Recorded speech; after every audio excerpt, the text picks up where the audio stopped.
നീളം കൂടുതലാണോ എന്നൊരു സംശയം. ഇത് ഫോട്ടോ അല്ലടാ. എന്നാലും ഇതിനൊരു പ്രസന്നതയില്ല. ഇതെങ്ങനെയുണ്ട്? കൊള്ളാം, പക്ഷെ ചിരിക്കുമ്പോ പല്ല് കാണുന്നു. പിന്നെ നീ ചിരിക്കുമ്പോ പല്ലല്ലാതെ പിന്നെ എന്തുവാടാ കാണുന്നേ? അതല്ല, ചിരിക്കുമ്പോ പല്ല് ഉന്തി നിക്കുന്ന പോലെ. നീ പിന്നെ ദേവരെ കൊണ്ടായോണ്ട് കുഴപ്പമില്ല. ഇതോ? ഇതിന് കുറച്ച് ചരിവില്ലേ? നീ ഒരു കാര്യം ചെയ്യടാ, ഒരു A4 ഷീറ്റ് എനിക്ക് വരച്ച് ഞാൻ നിനക്ക് ഉണ്ടാക്കി പണിഞ്ഞു തരാം. ചേട്ടാ, ഈ കുട്ടി കൊള്ളാലോ. ഏത്?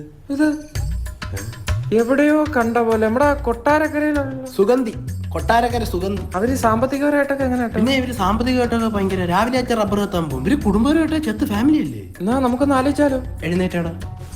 കണ്ടവന്റെ പെണ്ണുമ്പളെ പറ്റി അതൊന്നും പറഞ്ഞോണ്ടിരിക്കുന്നു. ആലിയപ്പെട്ടിനെ പോലും തിരിച്ചറിഞ്ഞൂടാ. ഈശോ മിശിഹായ്ക്ക് സ്തുതിയായിരിക്കട്ടെ. അയ്യോ, അച്ഛനല്ല. പിന്നെ ചേട്ടാ, സംഭവം ഒരു പെൺകുട്ടിയായിട്ട് ഇഷ്ടത്തില്ല. ആ കുട്ടി ചേട്ടൻ്റെ മാട്രിമോണി സൈറ്റിലുണ്ട്.